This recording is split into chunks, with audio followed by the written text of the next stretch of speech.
Gracias por recibirme y como te comentaba, pues mi intención es conocer quién es y qué del diputado que votó en contra de la ley de egresos, que votó en contra de los aumentos a los derechos vehiculares, que la gente te conozca y entender qué fue lo que estuvo detrás de esta decisión, ¿verdad? Muchas gracias, Gaby. A tus órdenes.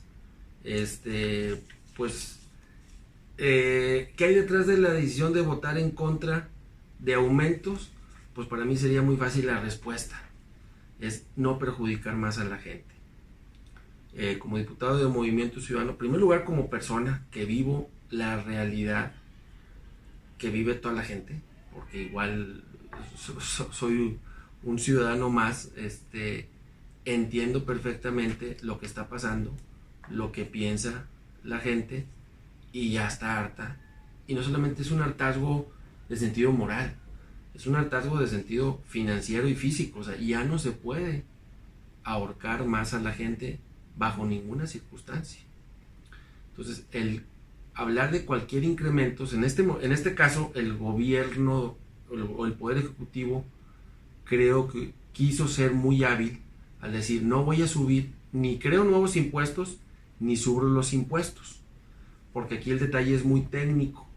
Lo que se está incrementando son lo que se llaman derechos, es una parte de las contribuciones que recibe el Estado. El Estado recibe dinero por parte de los contribuyentes, por parte de los impuestos y por parte de derechos, ¿verdad? Que es todos los servicios que presta el gobierno, que te cobra la ley, lo determina como derechos. Al incrementar estos derechos, pues no necesitas crear impuestos ni aumentar los impuestos. Como quiera estás incrementando los servicios que la gente utiliza. En este caso, los que tenían más gravamen son los de control vehicular, es decir, los de refrendo, licencias de conducir, etc. Al ver la ley de ingresos y la ley de hacienda, en mi parecer, o en mi concepción, no se justifica un incremento tan elevado. Es decir, la inflación, por lo menos los números que sí maneja el Banco de México, sigue siendo de un dígito. Y aquí estábamos hablando de incrementos de 40, de 50 y hasta de 90%. No van conforme a la lógica financiera del país o la que nos ha mostrado la lógica financiera de México.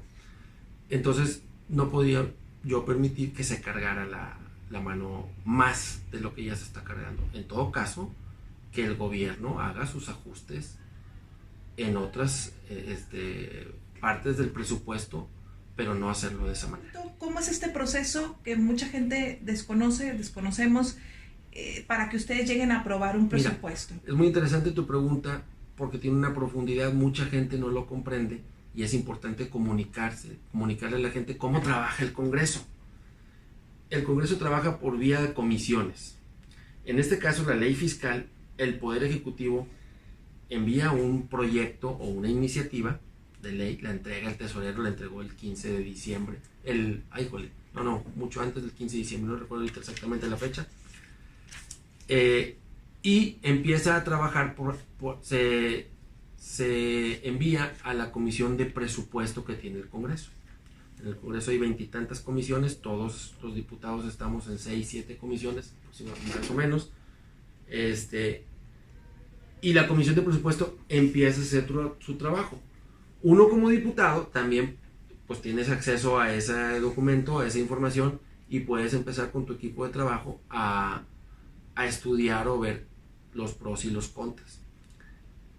Aquí, sin ninguna situación técnica, más bien por una consideración política, el PRI y el PAN decidió pasar la aprobación de este presupuesto para después de las elecciones extraordinarias de Monterrey, precisamente para que no se discutiera esto que se desató, de que iban a aprobar los incrementos. Entonces, yo no estuve tampoco de acuerdo en que se estuviera pateando el bote, porque no había ninguna justificación técnica para poderla nosotros aprobar antes del 23 de diciembre, por ejemplo. Llegan a un acuerdo, se pasa para después de la elección. Esto fue aprobado el 26 o 27, el 27, el 26 o 26, ya no recuerdo. Pero nosotros teníamos ya cuando aprueba la comisión de presupuesto, que fue un par de días antes, o un día antes, el 26 y el 27 se aprobó, ya recordé las fechas, pues nosotros, o por lo menos yo ya tenía decidido que al ver incrementos no podía votar a favor. Pero entonces tú ya pregunta, Horacio, la comisión de presupuesto, que por cierto encabeza Ramiro González, que es de Morena, tiene la facultad para no aprobar ese dictamen del paquete fiscal, claro, y regresarlo y decirle, ¿sabes qué? Pues no estamos de acuerdo, ponte de tu chamba y presenta otra. No solamente nosotros, tanto la comisión de presupuesto tiene esa facultad para modificarlo desde la comisión, y si no en el pleno. O sea, son dos partes, te decía. En la comisión se delibera, se lee inclusive toda la ley, por ley tenemos que leer toda la ley por ser una ley nueva, y los diputados que pertenecen a esa comisión pues pueden deliberar y pueden votar a favor o en contra desde ahí. Y al pasar al pleno hay una segunda oportunidad de modificarlo. En ninguna de las dos oportunidades sucedió. ¿Por qué? Pues porque ya estaba muy encaminado a que se conseguían los votos a favor. Pero ¿cómo se llegan a esos acuerdos? Cuando te refieres que ya está muy encaminado, ¿a qué te refieres? ¿A que los coordinadores se ponen de acuerdo? ¿A que el gobierno y las bancadas se ponen de acuerdo? Aquí hay una situación particular, hay que tomar en cuenta que la mayoría del Congreso la tiene el PAN, o sea, tiene 15 diputados, y el PRI y Morena tienen 12. Entonces, entre ellos pueden tener este consenso para ya, como se dice vulgarmente, llevar planchadas las cosas a la comisión y después al pleno. ¿Fue lo que sucedió en este caso? Yo supongo que fue lo que sucedió. Primero, al tomar la decisión de pasar esto después de las elecciones extraordinarias del 23 de diciembre, es un síntoma de que hubo un acuerdo. Y en segundo, al pasarlo al pleno, cuando se pasa ya al pleno es porque los coordinadores que tienen interés en que pasen las cosas ya contaron que tienen los votos necesarios para que se aprueben. Ya. El día de la sesión, cuando se dan las votaciones, hubo mucha sorpresa y en las redes causó también revuelo por la manera en cómo votaron Morena principalmente, que es parte del partido en el poder del gobierno federal, pero también Movimiento Ciudadano, porque de 4 diputados, Colosio votó a favor, Luis Donaldo Colosio, entiendo que Karina Barrón también, Mariela se abstuvo porque estaba en tema de los comisionados de transparencia, y tú fuiste el único que votaste en contra. ¿Qué pasó al interior de su propia bancada en esta votación? Mira, es algo muy particular, es muy peculiar de Movimiento Ciudadano. Nosotros lo hemos dicho en campaña, lo decimos en todas partes donde nos presentamos. Movimiento Ciudadano no tenemos ninguna línea. Esto es algo real.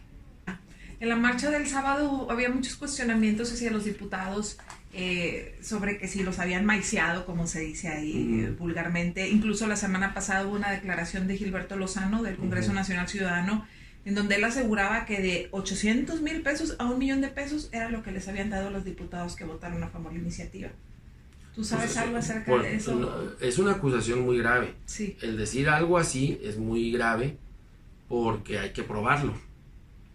No sé nada, a mí no se me ofreció absolutamente nada, no tengo nada que ver en eso, pero si hubo algo así y si la gente o Gilberto Lozano tiene pruebas, pues debe de hacerlo y debe actuar en consecuencia. O sea, no es tan fácil porque estaban hablando de la honorabilidad ya de personas, de diputadas y diputados que tienen familias y que pueden lastimarlos y lesionarlos.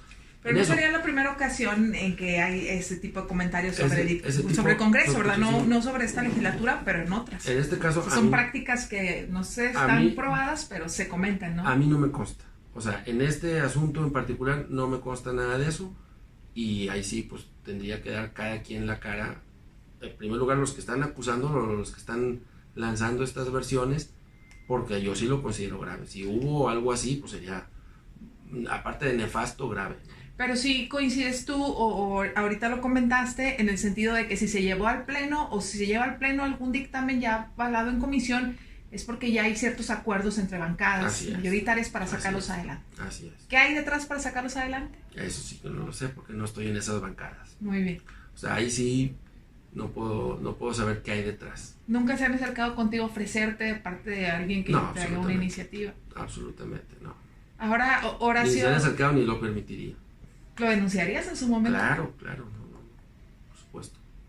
por El día tradición, a Nuevo León le ha ido muy mal en los presupuestos. No es la primera vez con este primer año de López Obrador. Con Peña Nieto nos fue muy mal, con Calderón nos fue muy mal.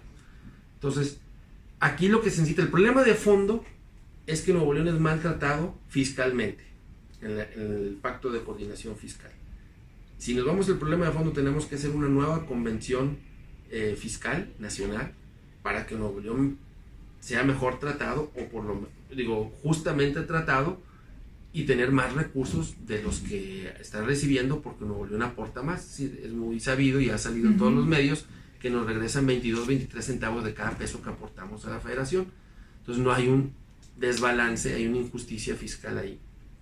Si a eso le agregamos que el gobierno del estado actual, el pasado no se diga, pero el actual no ha sido eficiente o no ha demostrado tener una eficiencia para el presupuesto que ha tenido, pues no se justifica de ninguna manera los impuestos, los incrementos a estos derechos. O sea, déjame retomar un poquito el tema de la bancada de Movimiento Ciudadano, porque sí ha sido golpeada la reputación, entre comillas, o credibilidad de la bancada, de Movimiento Ciudadano como bancada por esta decisión. Mariela se abstuvo porque fue a votar el tema, o en comisión, el tema de los comisionados de transparencia. Una diferencia de prioridades comparado con lo tuyo, totalmente radical. Ahí, ¿tú qué opinas como diputado? Pues mira, Mariela ha expresado esa situación. Yo no podría hacer un juicio de valor contra lo que ella ha expresado. Yo creo, como tú dices, que quizá le debió haber dado la prioridad a hacer la votación y después seguir la deliberación que estaba ella haciendo, y haber expresado el sentido de su voto. Yo te diría que tanto lo que hizo Luis como lo que hizo Karina, lo que hizo Mariela, más bien ellos les corresponde. Pero finalmente hacer son una declaración. Bancada. Sí, claro. Y lo hemos... Una bancada ciudadana que ha abanderado la causa que tú finalmente representaste en tu decisión. Estoy de acuerdo, pero yo no estoy ni en su piel ni en su cabeza. Ellos podrían explicar más ampliamente qué fue lo que sucedió y por qué lo hicieron y cuáles fueron sus razones en ese momento, ¿verdad?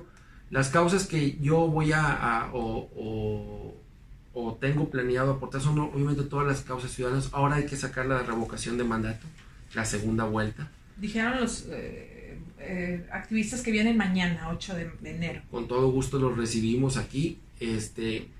Quiero sacar las causas. Mi causa es la justicia. Tenemos un grave problema de justicia en Nuevo León, en México, pero en Nuevo León, de todo tipo de justicia. Pero estoy hablando de la justicia, la que se materializa en el Poder Judicial. El nuevo sistema penal acusatorio no ha sido del todo benéfico para las víctimas del delito. Ha sido muy benéfico para los delincuentes o para los presuntos delincuentes, que ahora ya los tenemos hasta tapados, no los presentan en la sociedad, les ponen el nombre y no el apellido. Todo esto es algo que yo quiero tratar de modificar o cambiar. La víctima del delito es más, aparte de que sufrió en su patrimonio o en su persona un delito, desde el momento que va a pedir justicia es maltratada. Yo creo que se debe de volcar el sistema de penal que tenemos actualmente, que el centro de ese sistema sea la víctima. Es decir, no el presunto delincuente, sino la víctima, que todo gire alrededor de la víctima y que reciba todos los beneficios posibles la víctima y no el delincuente. El sistema de justicia acusatorio, el sistema oral, es bueno, pero yo he mantenido que nos llegó 20 o 30 años tarde a México y a Nuevo León. ¿Por qué? Porque cuando se aprobó, ahí por el 2009, que fue de una manera escalonada hasta llegar al 2014, pues como tú recordarás y como toda la gente que nos está viendo, sabe que es la peor ola de delincuencia que ha tenido México, que ha tenido Nuevo León. Entonces, cuando cambias un sistema, el sistema tradicional que teníamos, a uno acusatorio que le da todos los beneficios a los criminales y a los delincuentes, pues no es una muy buena idea, ¿verdad? Permíteme retomar lo que comentaste ahorita de revocación de mandato. ¿Qué tendría que suceder para que existiera la revocación de mandato? Mira, es importante porque se votó la primera vuelta porque es un cambio constitucional. Inclusive ya está la ley de participación ciudadana y ya está expresada en la ley de participación ciudadana. En Nuevo León vamos tarde. Esta segunda vuelta se debió haber votado desde que salió la anterior legislatura, o nosotros la debimos haber votado antes de cerrar el periodo. Yo estoy seguro que la tenemos que votar en este próximo periodo, pero ahora hay que ver que el gobernador cumpla su palabra de que va a estar en revocación de mandato. Que la publique. Inclusive él hizo, no solo que la publique, sino que quiere ir a la revocación de mandato, porque si no él va a decir, no, pero eso ya no opera para mí, va a querer el beneficio de que no opere, y que opere para los próximos. Nuevo León está atrasado. En Jalisco, todos los presidentes municipales de Jalisco, el año pasado, se presentaron para revocación de mandato. Nosotros, tanto para alcaldes y para el gobernador, no puede operar la revocación de mandato hasta que no lo aprobemos. Y es una deuda que tenemos y que tenemos que sacar adelante. Y el gobernador debe ser el primero en presentar su revocación de mandato. Él, antes de irse a las elecciones presidenciales, en vez de irse a las elecciones presidenciales, debió haber presentado la revocación de mandato, o en su caso que la gente lo eligiera para volverse a quedar otro periodo. Esta figura de revocación de mandato ya está aprobada, incluida en la ley de participación ciudadana. ¿No tendría que pasar ya por comisiones? ¿Se va directo a pleno? Sí se va a una comisión de puntos constitucionales, porque ahora lo que hay que aprobar es que la reforma esté en la Constitución.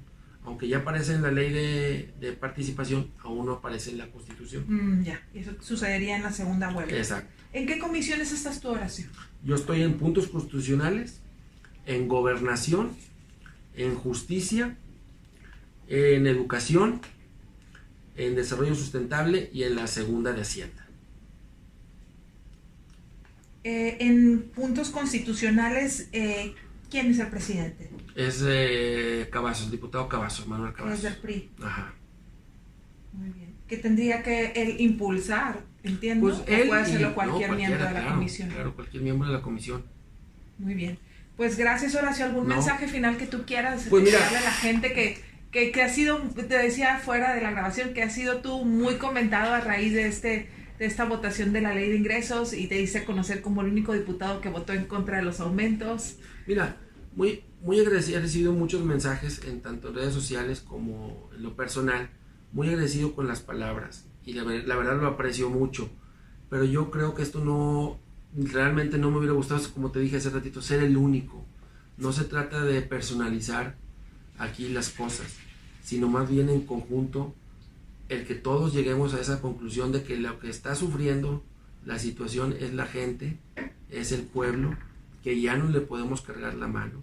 El gobierno tiene muchísimo presupuesto, tiene muchísimo aparato, y no se ve reflejado, porque la gente es muy sabia. La gente dice, es que lo que pago no se ve reflejado en las calles, no se ve reflejado en la seguridad, no se ve reflejado en obras.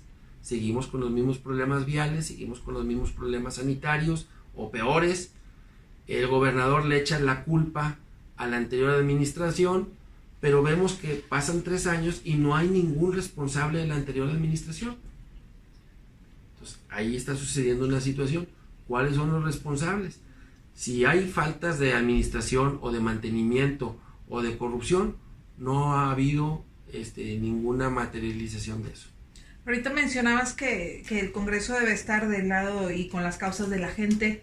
Con esta aprobación de aumentos, ¿tú crees que el Congreso traicionó a la ciudadanía? Yo creo que al tener una labor de contrapeso y al votar esto mayoritariamente, ¿se puede hablar de una traición? Sí, claro.